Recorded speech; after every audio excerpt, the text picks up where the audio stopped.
Hello, everyone, and welcome to today's webinar, EAD Easy as 1, 2, 3, Making Characterization of Complex Biotherapeutics Routine. I am Marie Stone of LabRoots, and I'll be your moderator for today's event. Today's educational web seminar is presented by LabRoots and brought to you by SCIEX. To learn more, visit SCIEX.com.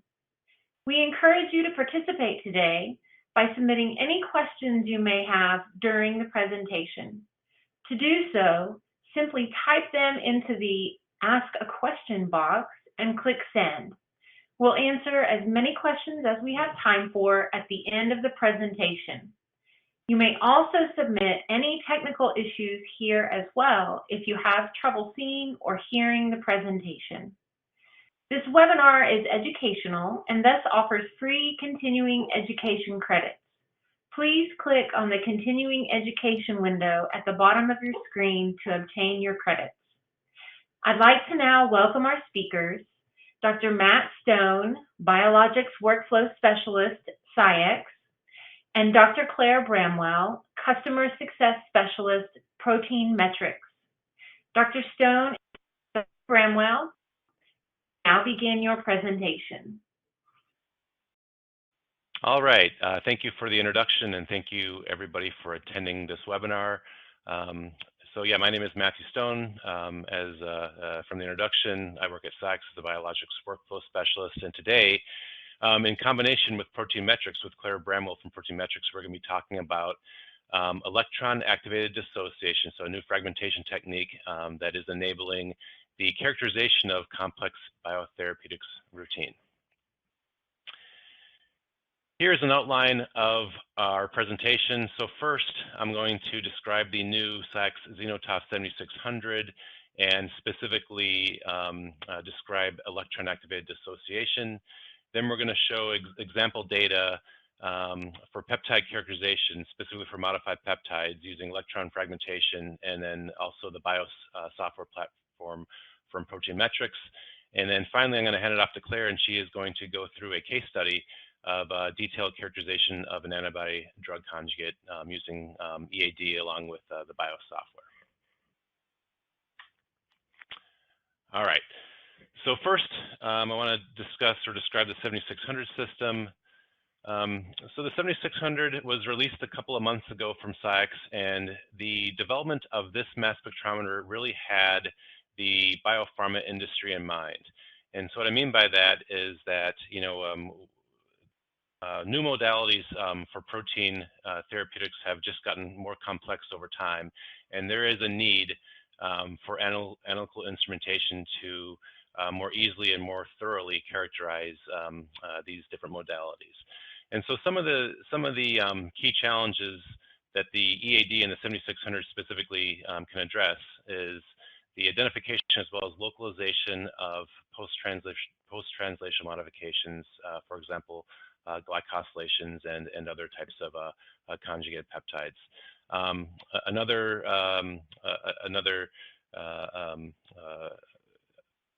aspect that the EAD can help characterize is disulfide bonded peptides. EAD can also give very high level sequence coverage and fragment ion coverage of those of various peptides within a peptide digest. And EAD also provides the ability to do thorough top and middle down analysis to support early development.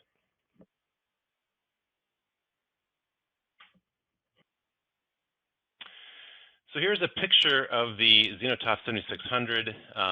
The instrument, although it's new, it has not been developed, from square one from the ground up. It is modeled after the X500 series from SCIEX. So just a couple things to point out here.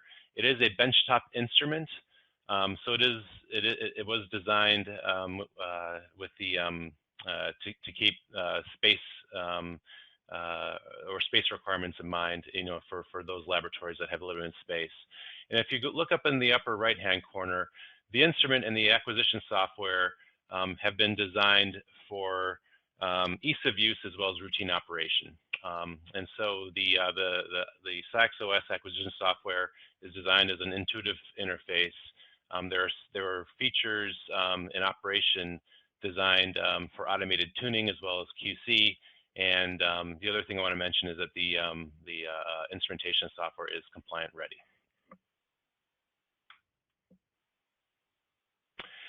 If we look at the inside of the instrument, so this is where some of the unique technology is shown that differentiates the 7600 from other QTOFs, including the X500 series from SCIEX.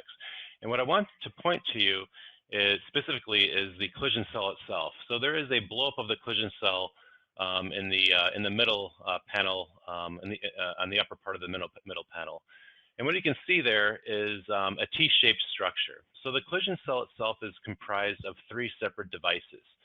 So if you look at the T-shaped structure, the part that makes the T, there's a couple of black caps, and those caps are housings for electron filaments. So this is where free electrons, electron filaments allow for emission of free electrons to the collision cell, where they can interact with analytes, coming through the other devices of the instrument. So free electron or electron capture type of mechanism is not necessarily unique. It's been around for many years. But what is unique about this device is that the emission of the free electrons from the filaments are done with near 100% transmission. So as a result, we are generating a very intense electron beam to the collision cell. And this allows for a couple of different things. First, we get very efficient fragmentation. The fragmentation occurs on a very fast time scale compared to other electron fragmentation techniques. And it is reproducible. So when we consider CID, for example, the fragmentation that's enabled by EAD is similar in terms of speed and efficiency of fragmentation. The next part of the collision cell, so if we look at the stem of the T, that's the standard CID collision cell. So the instrument enables you to do both electron fragmentation as well as standard collision-induced fragmentation. And then the end cap of the collision cell that's colored in bronze, that is another device that's unique that's called the xenotrap. The xenotrap is a small ion trap that holds ions for a very short period of time and then injects them into the TOF region for efficient sampling. And this really drives MS-MS sensitivity, which is important because electron fragmentation results in many more fragment ions, and to take advantage of the amount of fragment ions that are produced that could be, that could help to structurally characterize a biomolecule, we really need that extra boost in sensitivity for detection. So a few things that EAD enables. So I did talk about post-translation modification. So with other techniques like collision-induced dissociation, again, that works great because it gives you sequence-level information along the peptide backbone with the generation of BNY ions. However, for labile post-translation modifications, those tend to fragment specifically, or they tend to fragment preferably with CID. And you can lose some site localization knowledge using CID. So EAD preserves post-translation modifications. It gives you confirmation of the exact site of localization. It can also be used to differentiate between amino acid isomers. And then another unique part of EAD is that not only does it fragment multiply charged ions like ETD and other ECD mechanisms, but it also can fragment singly charged and doubly charged species as well. We do offer a lot of flexibility with EAD. It enables the user to adjust the kinetic energy, and we can go all the way up to 25 electron volts, depending on the type of molecule that you want to get fragment ion data from. So I also want to mention or highlight the xenotrap portion of the instrument, which really enables the sensitivity. So with any high-resolution instrument or any commercial time-of-flight instrument, ions are generated within the source, and they are focused into a tight ion beam through the different devices within the instrument. And when they reach the accelerator region of in the time of flight, or I'm sorry, when they reach the time of flight region, or the accelerator within the time of flight region, they are ions get subjected to a high voltage push, and then there's a time-based measurement, mass measurement, hence the term time of flight. So during the time of flight process, while the mass measurement's being made, ions are still being generated and are still being sent through the instrument, and they're simply not being detected during that time. So to correct for this, or to enable more sensitivity, what the 7600 or what the design of the 7600 has enabled are a couple of different voltage barriers. So ions come into the xenotrap portion.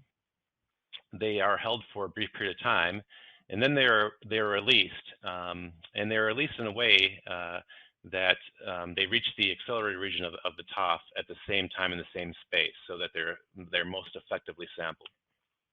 So in this schematic, or in this cartoon animation here, ions are released. They reach the TOF accelerator at the same space, same time, and then they're effectively sampled.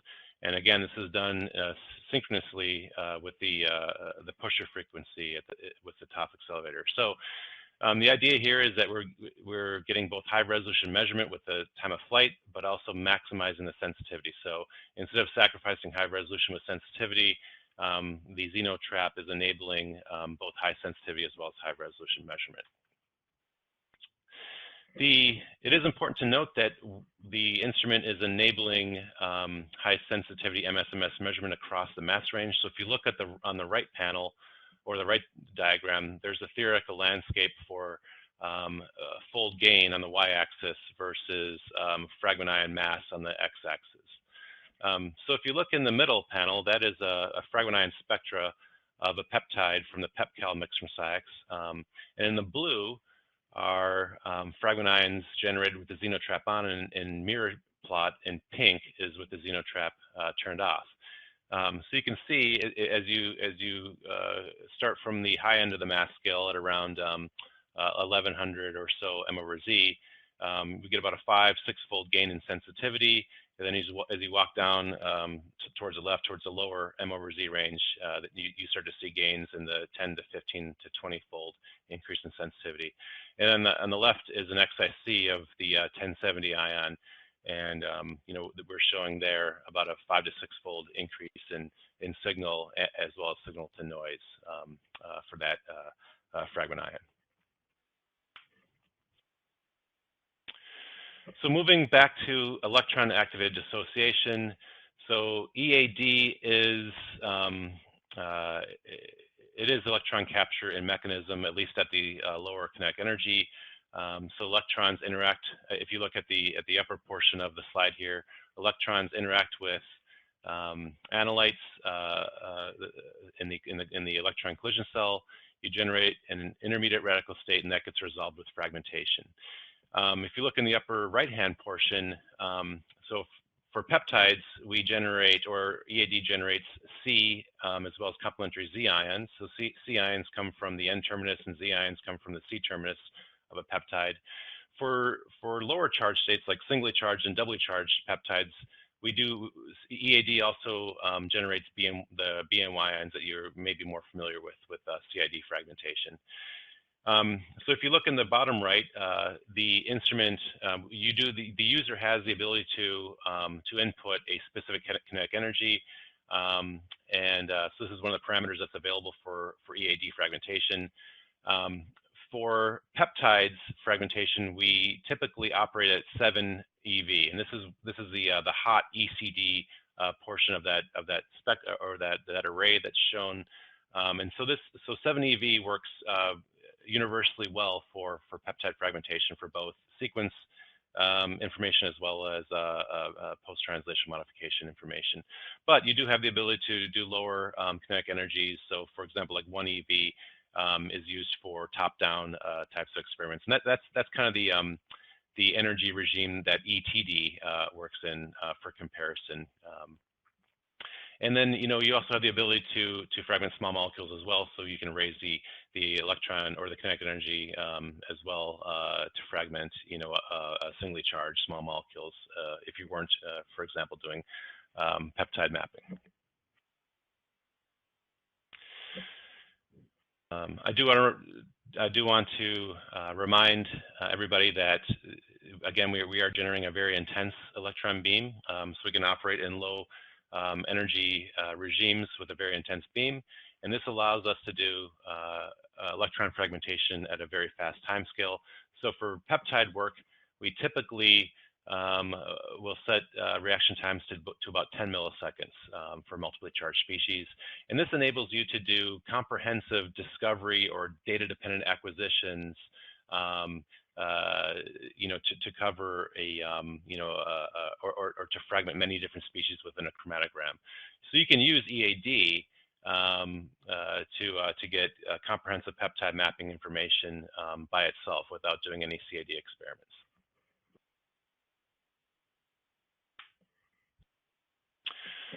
All right, so I'm going to move on and show some examples of specific data. And this is in conjunction with Protein Metrics using their Byos platform, which can take electron fragment data and tabulate it and process it and report on it as well. So the first example here is a phosphopeptide. This is from Fetuin. And the sequence, if you can see the sequence here, the sequence contains 1 threonine as well as 5 serines. So there's 6 potential sites of phosphorylation on this peptide. With CID, CID will generally fragment the more labile bonds, and you generally will find fragmentation of the phosphate itself. So you get a neutral loss or predominant neutral loss peaks that are shown in green.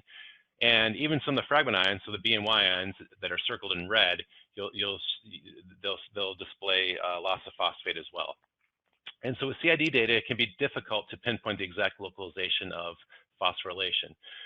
If you look on the right-hand side, this is an EAD spectrum, and with EAD, you don't have those that same degree of neutral loss. You get the fragment ions preserve, or EAD preserves the modification of the fragment ions. And so if you look at the circled species, so we have C ions, C8, C9, and C10, and so again, these are ions that contain the N-terminus. They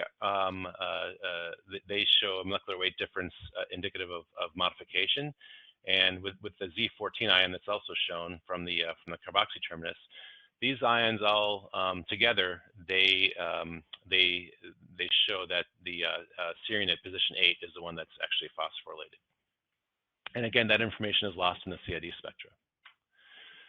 So similarly, if we look at a glycopeptide, so this is an example of an N-link glycosylation, but kind of a similar phenomena that's observed here. With CID, you tend to get fragmentation that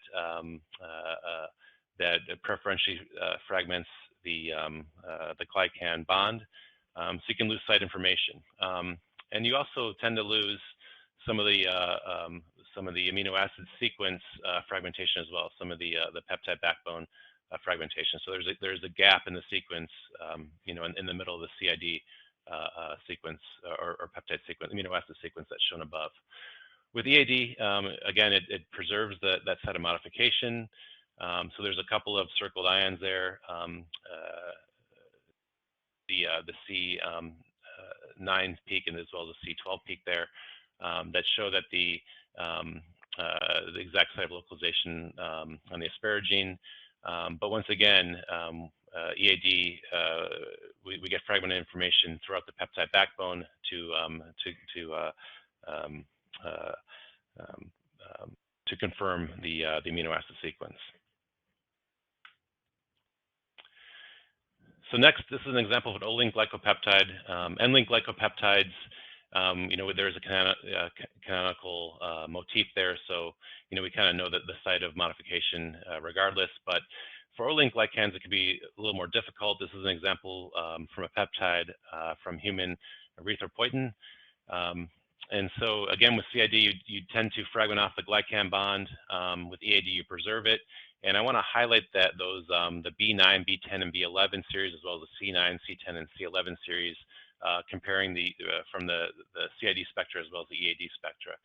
And one thing to note from the EAD spectra is you see a difference in the isotopic ratios from the C ions, and so you can see that C10 and C11 have a much greater carbon content than the C9 isotopic series. So you can see the preservation of the glycan species within the C10 and C11 fragments, confirming that the site of modification for this O-link glycan is at position 10 on this peptide.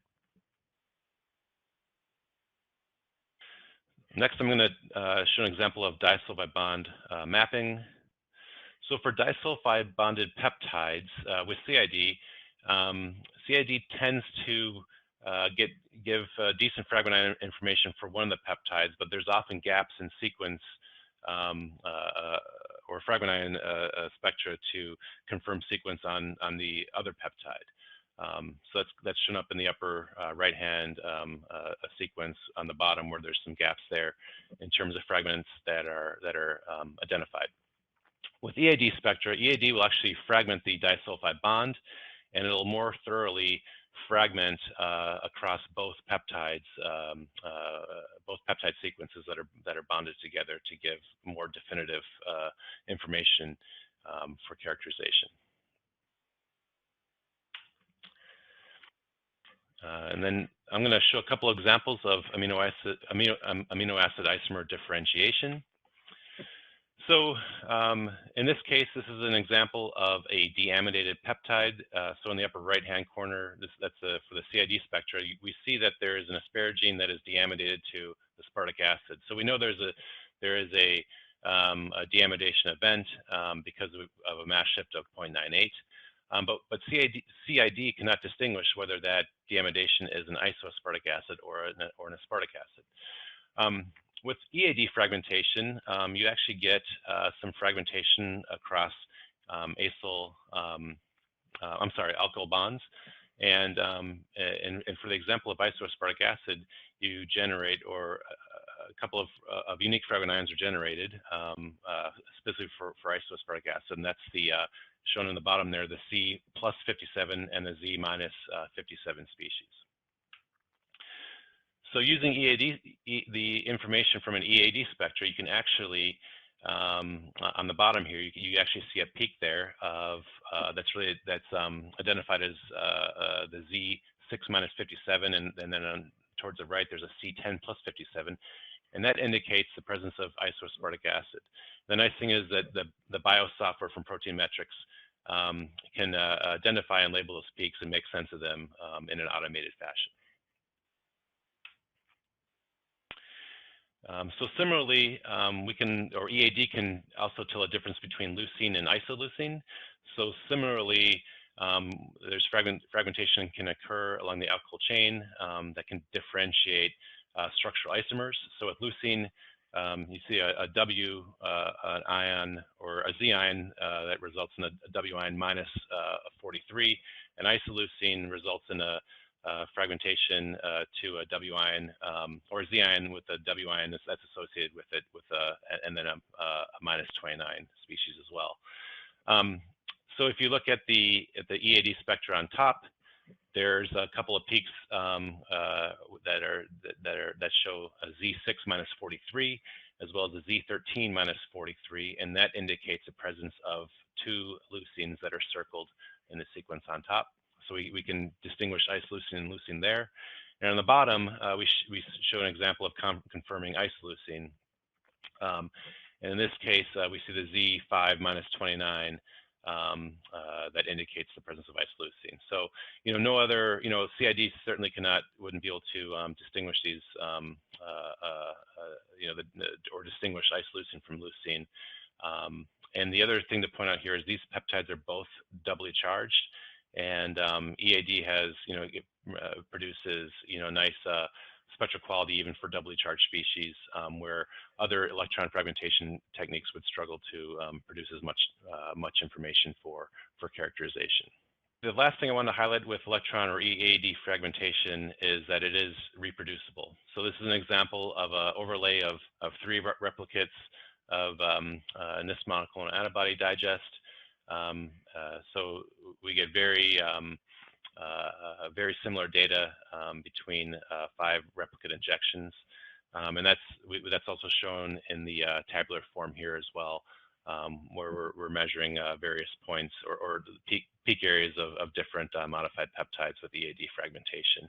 And again, this shows that EAD has similar reproducibility to EAD, again highlighting the routine nature of this fragmentation technique. So with that, I'd like to hand it over to Claire to discuss the case study for characterization of an antibody-drug conjugate. Okay, thanks, Matt. So good morning, good afternoon. I am Claire Bramwell. I am a customer success scientist at Proteomics, and I have worked here for just over 2 years. And I'm very excited to be here today to talk to you about using our Byos software for both characterization and quantification of lysine conjugated drugs in ADO trastuzumab emtansine. And this is from a triptych digest that was run on the 7600 using EAD fragmentation. So Proteomics, we are the leading software platform for the analysis of biomolecules. You can see here, this is a screenshot of the homepage in Bios. And each of these individual icons actually represent one of our workflows. So for example, you can see we provide different types of workflows that the user can then customize and save for future use and future processing. These workflows are vendor neutral, so data can be processed from different mass spec systems. First of all, if we look at the workflows in the little blue box in the top left-hand corner, we can perform intact analysis on biomolecules such as proteins and oligonucleotides.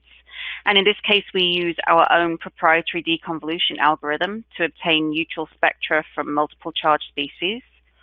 You can also see in orange, we have specific peptide or bottom-up workflows.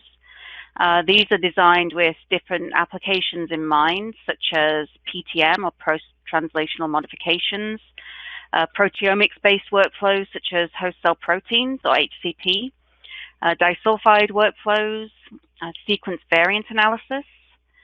We also have peptide-based workflows for higher order structure analysis such as FPOP, PLIM, and HDX, and they are in the green box. We have workflows, again, specifically designed for MAM analysis. You can use this to monitor critical quality attributes or CQAs and new peak detection. We also have chromatography-based workflows. These can be used for the analysis of orthogonal methods to mass spec, such as optical traces or isoAsp. And these can actually be ran with or without mass spec data. Within these chromatography workflows, we also have specific workflows for detached glycan analysis. And we even have a de novo sequencing workflow for de novo sequencing of monoclonal antibodies. Okay, so how does this actually work in Bios? So once a user uses a workflow, this will automatically generate a project, which you can see in the top left-hand corner for data inspection, and will automatically generate a report. We can see some examples of the report on the right-hand side. I think one of the more important things to talk about here is that these reports are highly customizable. So we provide many default report templates, one of which I'm actually going to be talking about. But these can then be customized further and then saved to a specific workflow so that a user just needs to use a specific workflow and it will automatically generate these reports. And then these reports can be exported in various different formats for communication to different stakeholders.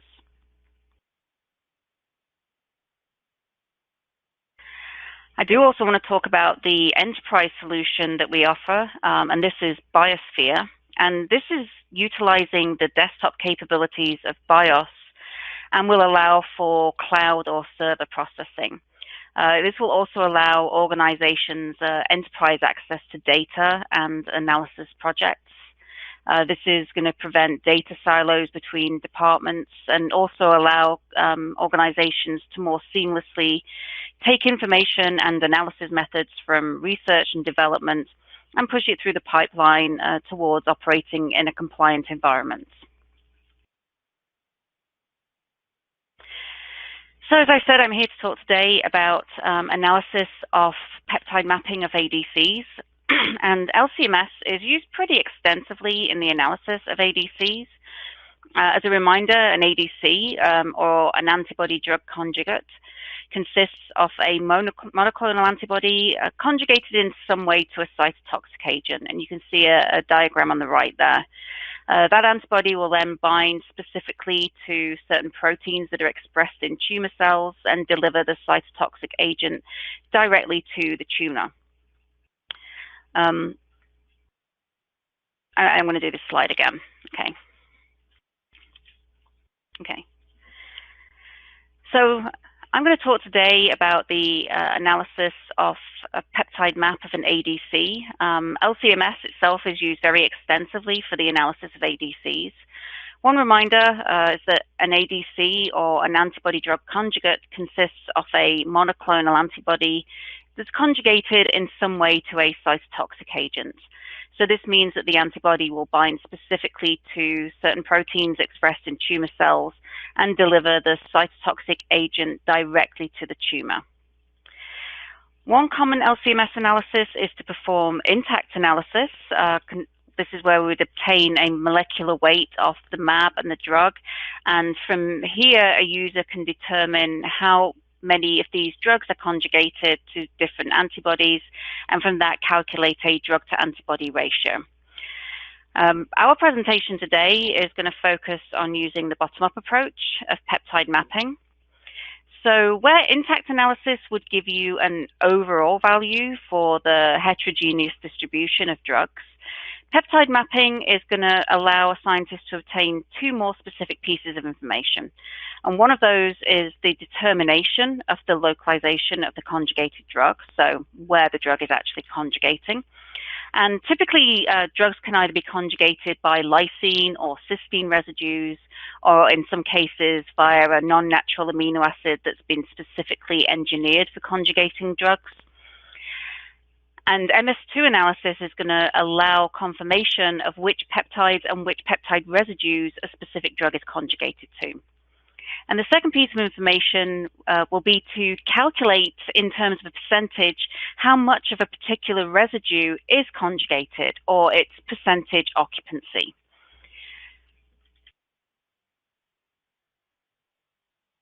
So the workflow that we used was within Byos, and this was the PTM workflow, which you can see highlighted on orange. And this is combining identification and quantitation. So the identification of peptides is going to be based upon their MS2. And once that identification has been performed, the software will then obtain an XIC from the M/Z of that particular peptide from the MS1. And then the AUCs of those XICs can be automatically used to perform quantitation. So we can use Byos for identification specifically of EAD spectra, which is generated from the 7600 system, and we worked in partnership to implement that. And by using this specific fragmentation, we can specifically annotate ions and also mark ions that were specifically generated from EAD fragmentation, such as C and Z ions.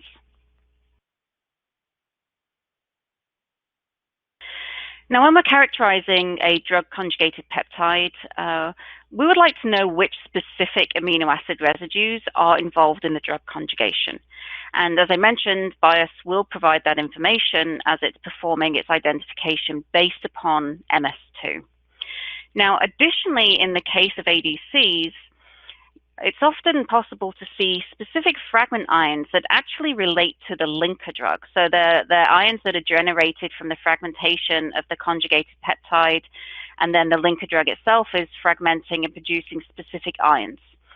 So it would be very useful to be able to use those particular fragments in some way as part of the identification of a conjugated peptide. And with Byos, you can actually do that. Byos will allow a user to specify certain fragment ions that can be used as part of the identification, assignment, and annotation. So here we can see a coverage map. This is for both the light chain and the heavy chain. And you can see in this case, we are getting excellent coverage. And I do want to point out that this is all data taken from a single run of a triptych digest. Here I've got a couple examples of two peptides that were conjugated via lysine. The top spectra is actually an example of a peptide from the heavy chain with conjugation at residue 76. And you can see that Byos is annotating the EAD spectra. You can see there are particular C and Z ions. But you can also see there's a peak that's labeled frag1 at around about 547 m/Z. And that particular fragment ion is actually related to part of the DM1 payload from the conjugated linker drug.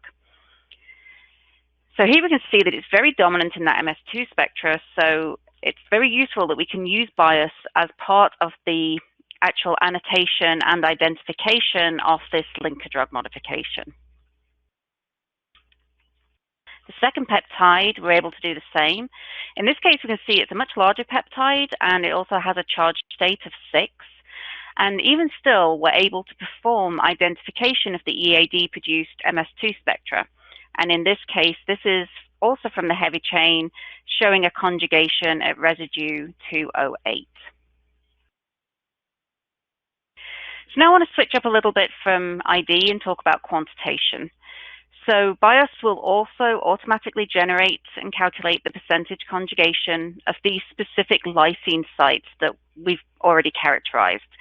So in this case, it's going to generate XICs from the M/Z of the peptides that were identified. And in this case, you can actually see that there are two peaks being shown on the right-hand side. And the reason there are two peaks is due to the fact that the linker drugs are a diastereomer.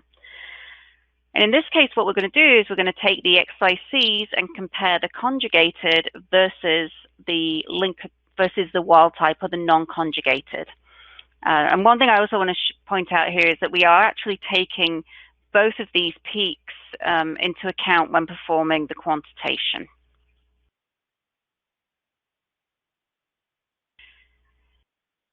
So as I mentioned, this was a triptych digest, and we want to compare the conjugated version versus the wild type or unconjugated version. But with triptych digests of anything that's conjugated via a lysine, we can run into some problems. So, for example, in the case where a linker drug is conjugated to a lysine, trypsin is actually hindered and cannot get into the peptide to cleave that lysine. However, its wild-type version, it's free to go to the lysine and it's free to actually cleave at that point. So one method to quantitate would be to take the XICs of the conjugated peptide, so the one at the bottom on the left, and then also use the two halves of the wild-type peptide. So essentially, we're taking all three of those XICs to perform quantitation. And we actually provide a report template that will do this. So as I was saying, we actually provide that report template. For those of you who already have our software, you can access it in the report section via presets and tab presets. And it has the actual title ADC quantitation. So as I said, this is specifically for lysine conjugated drugs run via a triptych digest. And in this case, what it's actually going to do is it's going to bring in the XICs automatically to perform the quantitation. So here we have an example. On the bottom, we see a peptide that is actually lysine conjugated. And you can see in the modification name, we see the drug there. And then above that, you can see there are the two halves of the wild type peptide. So the report is automatically bringing in the XIC AUCs for those and performing a normalization to calculate the percentage that's being occupied on that lysine. So in this case, you can actually see that the conjugated drug is around about 1.2% occupancy.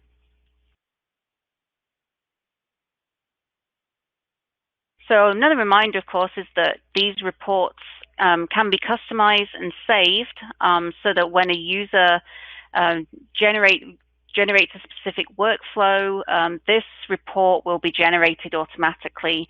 So if this was being used in BioSPHERE in our enterprise solution, it would be possible to automatically generate these reports, and then the information automatically go to your stakeholders who would be able to view these numbers via a web interface. In this case, you can see this is the quantitation table for the light chain and the heavy chain, and you can see in here the quantitation values for each of those conjugated drugs. So, for example, in this case, it's actually a heat map, and you can see that on the light chain at position 42 on the top left-hand side, we have high levels of occupancy, whereas there are other lysines that have much lower levels of occupancy, such as position 207 on the light chain at the left, or some of the other positions in the heavy chain on the right. Okay, so in conclusion, we were able to take a single injection of a tryptic digest from an ADC that was ran on the 7600 using EAD fragmentation. And we were able to obtain comprehensive characterization of the linker drug conjugates and also determine their percent occupancy by quantitation. And we were able to do all of this within Byos, where one can also use one-touch processing and generate the automated reports. Thank you.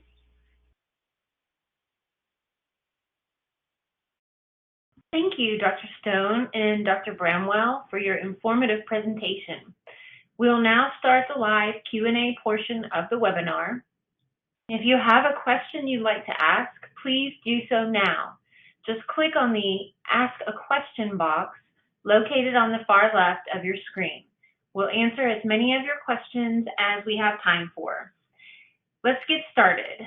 Our first question is EAD fragmentation quantitative? Yeah, and that's a good question. I think this stems from other electron fragmentation techniques like ETD, for example, that have proven to be somewhat inefficient and non-reproducible. So the short answer is yes.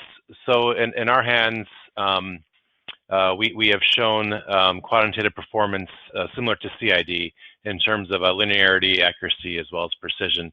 And I think that stems back to just the 100%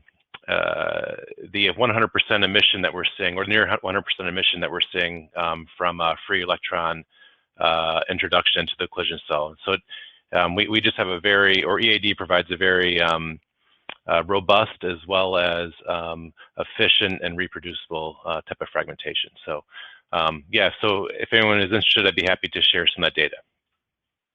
Thank you. The next question, what makes EAD easy, as you suggested in your title?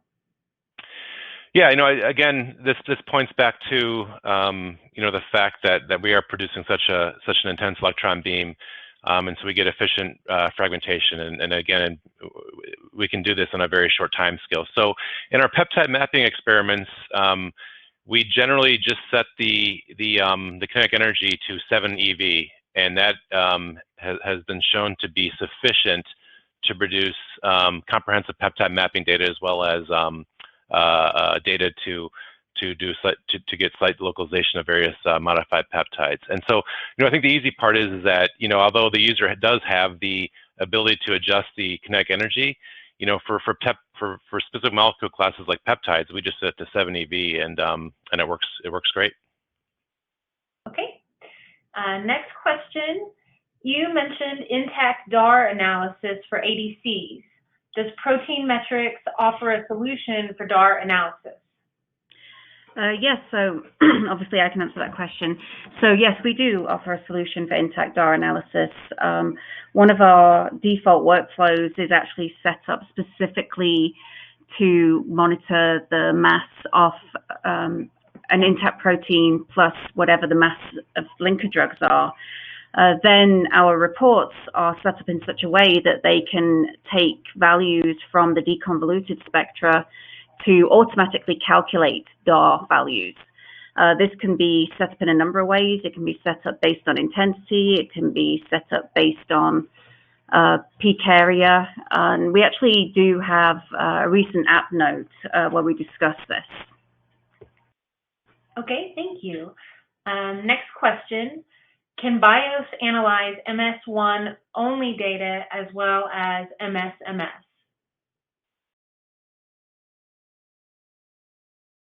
Reproducible and accurate quantitation with EAD, it certainly could be used to do a, within a multi-attribute methodology type of experiment.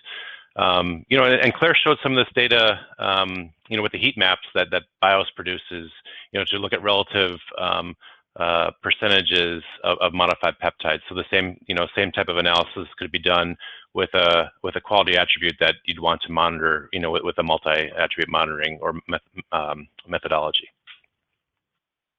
All right, thank you, Dr. Stone and Dr. Bramwell. Do you have any final comments for our audience?